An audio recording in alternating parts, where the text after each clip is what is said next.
tell you about the first time I actually walked into a prison. Um, so I get up there in the intake area. Of course, in prison, the inmates are mostly doing things that the correctional officers supposed to be doing. So they taking us in, telling us what dorms we going in and shit. One of the dudes I'm with, he's like, "Hey, how is this jail, bro? Is it straight?" And he do this, letting us know that there's a lot of stabbing going on, and it's a violent jail. So I ain't gonna say it really shook me up at that time, but I just was going through the motions, and as I'm walking in the dorm, the door slide back. I walk in, and literally it smelled like blood in there. You can smell the blood from it. People always getting stabbed. Blood smell like a strong, concentrated iron smell. And it was probably the most bone chilling part to me. You know what I'm saying? It was real creepy. That's when I realized my situation was serious. My first altercation, so I noticed that it was a lot of knives being played with in prison. So I decided that I was gonna need me one because I asked the older dude, I'm like, "Hey, bro, listen, if I want to fight somebody, is they gonna respect my mind and fight me?" He was like, "You go tell somebody you won't fight them and find out." So that meant get you a knife, bro. So that's what I did. I got me a piece of metal, but it wasn't sharp, so I had to sharpen it. So I wait till everybody go to chow one day, and I'm like, "Let me sharpen this knife." I go to sharpening it, and there's this dude. I don't know why. His name was KJ. He passed by my cell. He like, "What the fuck this nigga sharpening a knife for?" And then he take off. And then I hear him going up to tell all these bitch ass niggas got knives. Can I curse on here, bro? Yeah, you can just don't do it like over excessive. Okay, okay. Well, he was like, all these ass niggas got knives in here, man. What's going on? So I hear him leave, and I'm like, "Man, this man, he tripping. I'm about to see what's up with him because I can't let that slide." And nobody heard him say it, but it was me and my pride. So he go walk the child. He was the last person. When he get back, I was waiting on him. I'm like, "Say, what you said, bro?" He like, "What you talking about?" And when he said it, I hit him. Boom. When I hit him, he staggered back. He's like, I completely spent him in a circle. But when he came out of that circle, he came back with something in his hand. And he gave it to me. And he cut me right here. I don't know if you can see it shiny. Yeah, you Yeah, probably actually, I can't can see see it. it. Yeah, It's right here. But it was yeah, it's bad. over top It of your was about, tattoo. yeah, it is. It was about that wide. He cut me pretty good. You know what I'm saying? I didn't feel it. I don't know if you ever been stabbed before. I hope nobody ever gets stabbed. But when you're in an altercation, you get stabbed, you don't really feel it. Yeah, So it I feels like a didn't know I punch. was hit. Yeah, it does. It felt like a punch. But when he hit me, you know what I'm saying? All I felt was the blood running down my arm. So I didn't know I was stabbed at that time. So I kept trying to fight him, and he come back at me again, and he trying to hit me again, and that's when he caught me right here with it.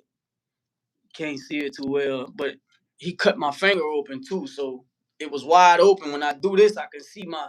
I don't know if that's my tendon or one of my ligaments, but it was moving back and forth.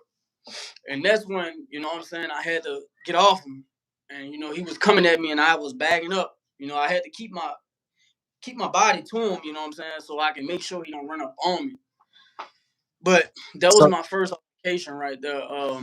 Some older dudes stopped it, you know what I'm saying, settled it down. Nobody checked out.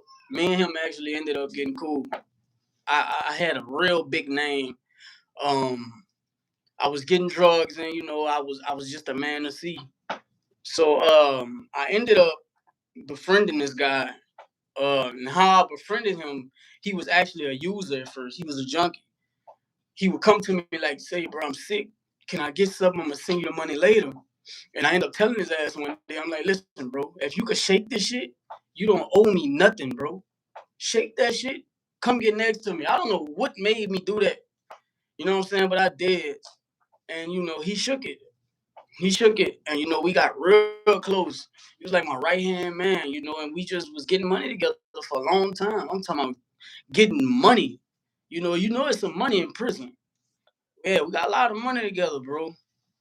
But see, it kind of hit the fan because I met this chick while I was in prison. I'm talking about beautiful, bro. I'm talking about a beautiful chick who happens to be my baby mama right now, but that's another story. But I met her, bro, and he liked her too.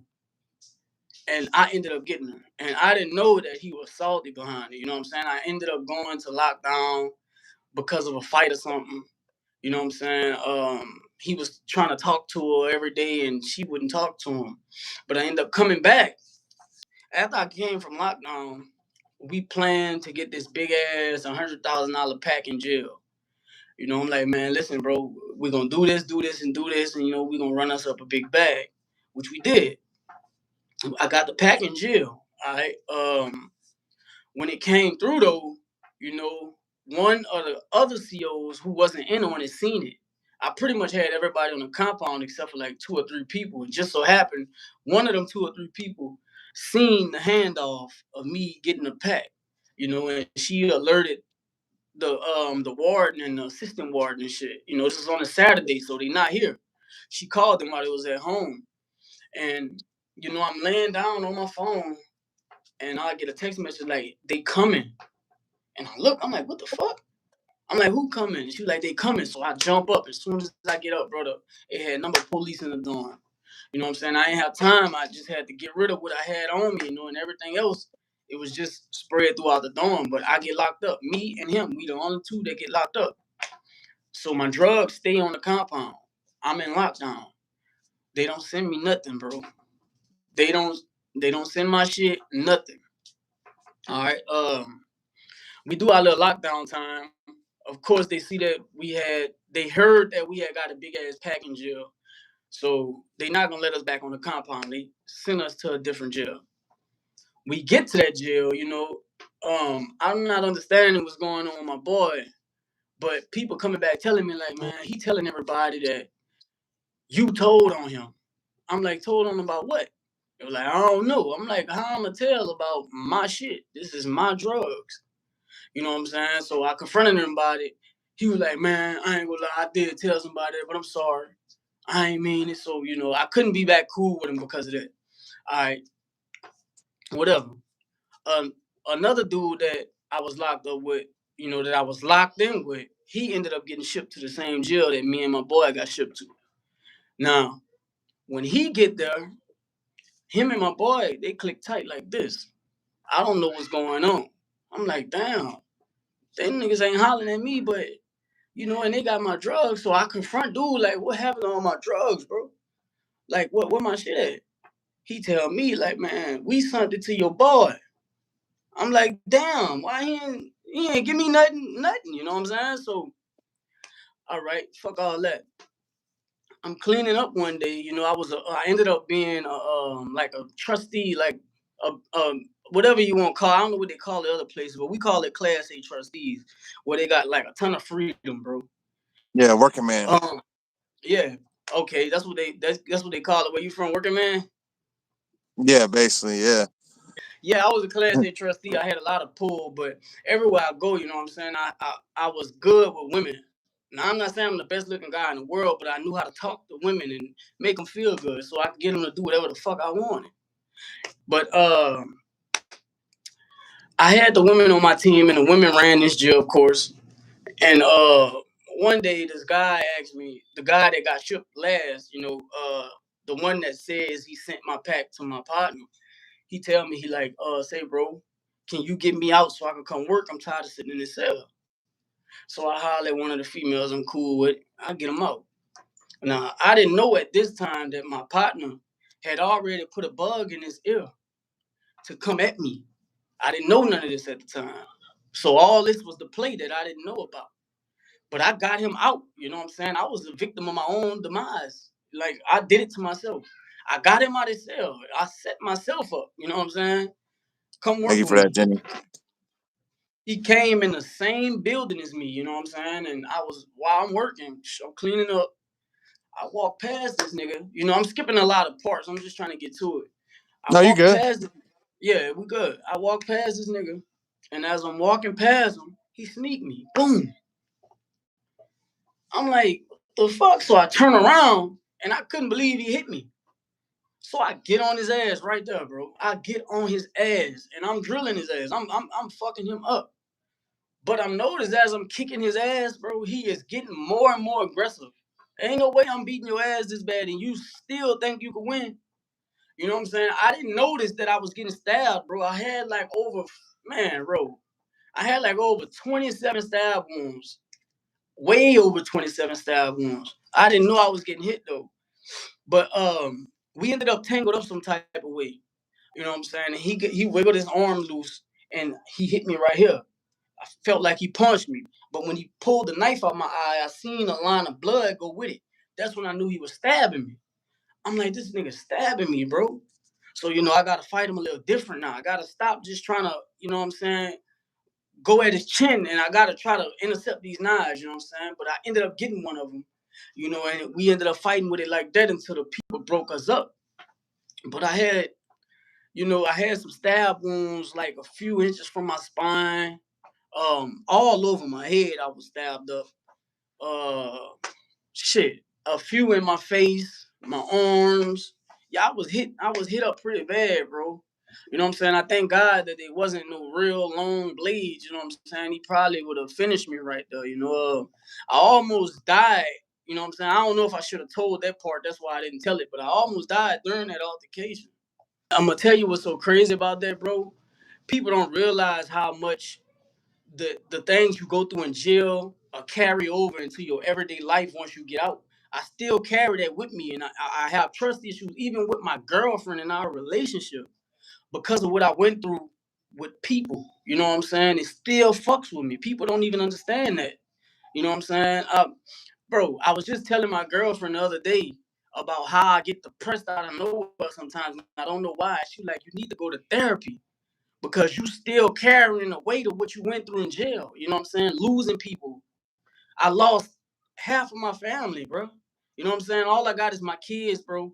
And outside of that, I really don't have nobody. But me sitting in jail, everybody died, bro. You know what I'm saying? So once I went back to GP, like I told you, I was the big dog as far as the Class A trustees out there. So once I did get back to GP, I was still bandaged up. You know what I'm saying? I had all my bandages on. I had the one on my eye where he got me. I went right back to work. You know what I'm saying? I went to the building that they locked him up in because he was stabbing me. He had knives. I didn't. So they locked him up and kept him there and left me on the compound. So I got to where he was, and when he went out the shower, I told the girl that was, that took him out. I'm like, you got to alley-oop this nigga for me, man. And she did it. You know what I'm saying? She took him out the shower. She made sure he was shackled up and handcuffed.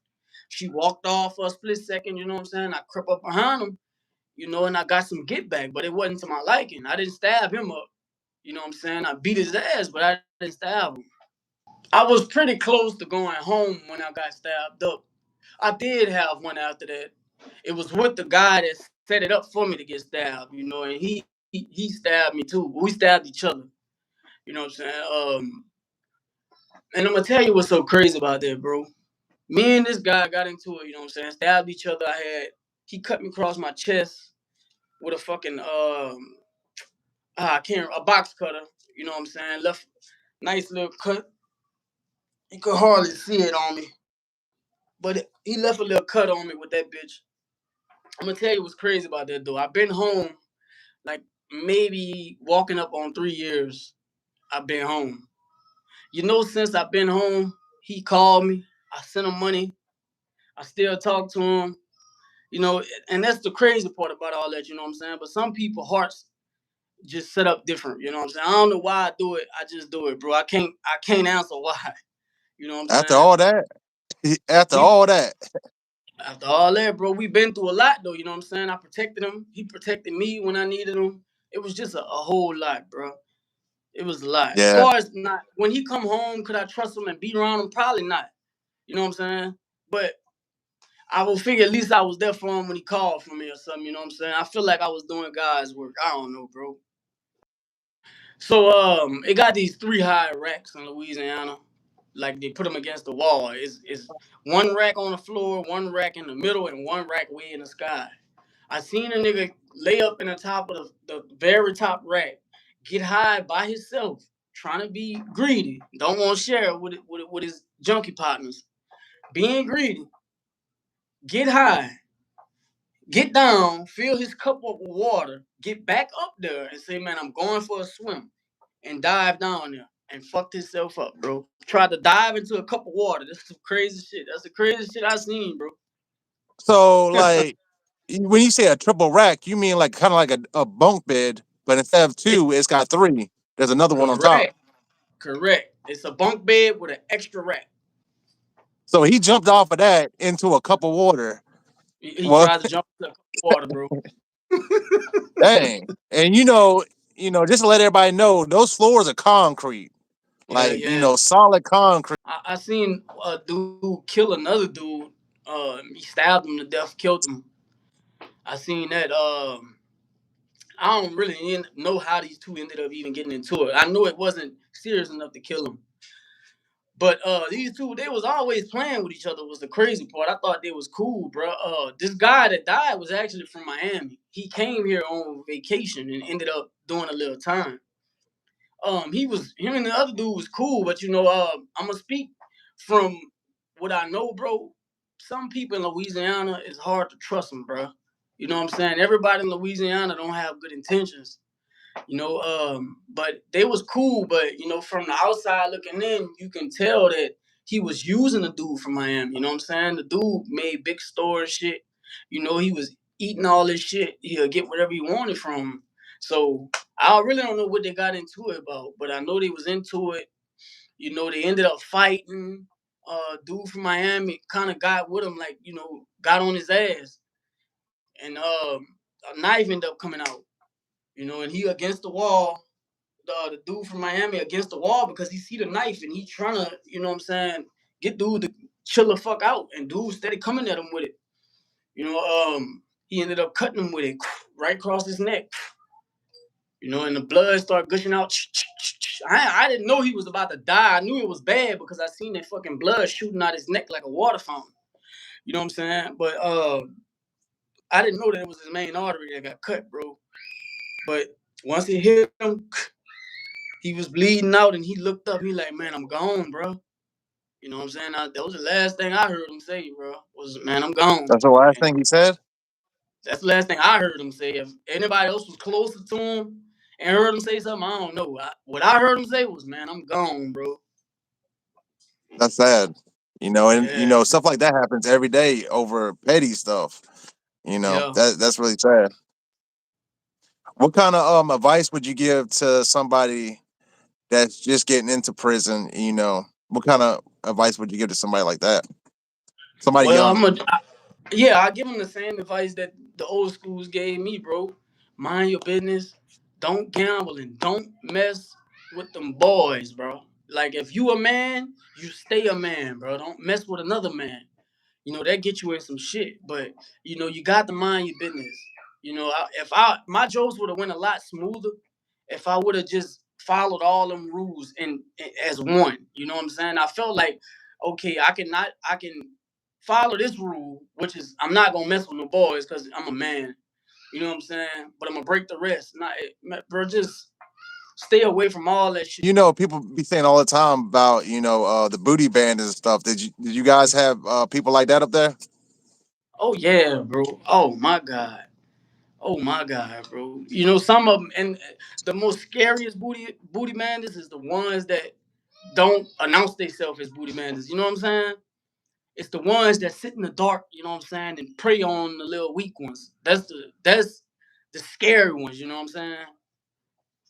You Yeah, bro. did you ever witness people getting extorted? Yeah, you see that all the time, bro.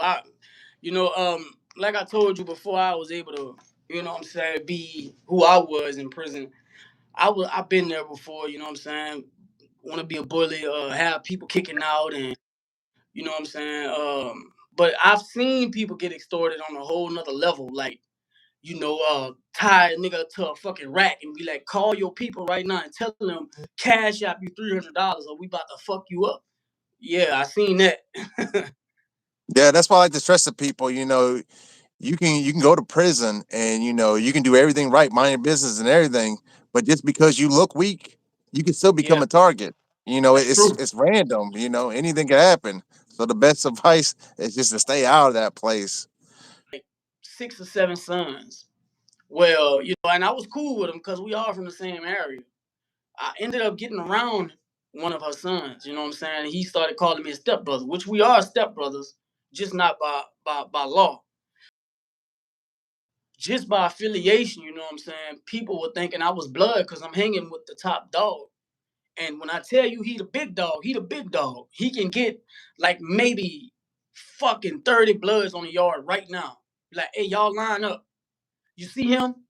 I want him dead. And they gonna kill him. Yeah. It was I never seen nothing like that in my life, bro. But he was one of the big bloods, you know what I'm saying? I almost was affiliated because of it. Everywhere I go, I had to let it be known. They're like, you blood, huh? Everywhere I went on the compound, I had to let it be known, like, I'm not blood. It's just me, bro. They're like, oh, you FOB, you friend of blood. I'm like, don't call me none of that shit, bro. Address me by my name.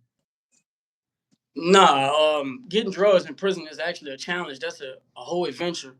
Now, if you affiliated with the guards or anything, you know what I'm saying, it's not really a challenge. But if you're doing it on your own to where you got to have somebody throw it over the fence or put it at a certain spot for the trustees to get it, you know what I'm saying, then it's a little different. But I was fortunate enough that almost every prison I went to, I had the guards on my side. You know what I'm saying? I'm pretty much of a womanizer. You know, like I told you earlier in the interview, I'm good with words. So, you know, I had the women bringing it to me. You know what I'm saying? And once they get knocked off, they still have friends that work there, and they convince their friends to bring it to me. So, you know, it was always a constant flow for me. Yeah, you know they're making like minimum wage. No, it'll probably make a little bit more minimum wage, but not that much. Do all that stuff make you the person you are today. Yeah, I want to thank you for coming on and telling your story. It showed everybody how real it can get in prison. Prison ain't a joke. You almost lost your life in there. You got stabbed. I got stabbed one time when I was in prison. You got stabbed like. Just you could let me know, bro. I'm good with it. I'm ready to go whenever you're ready to go, man. I always want to spread the All right. message.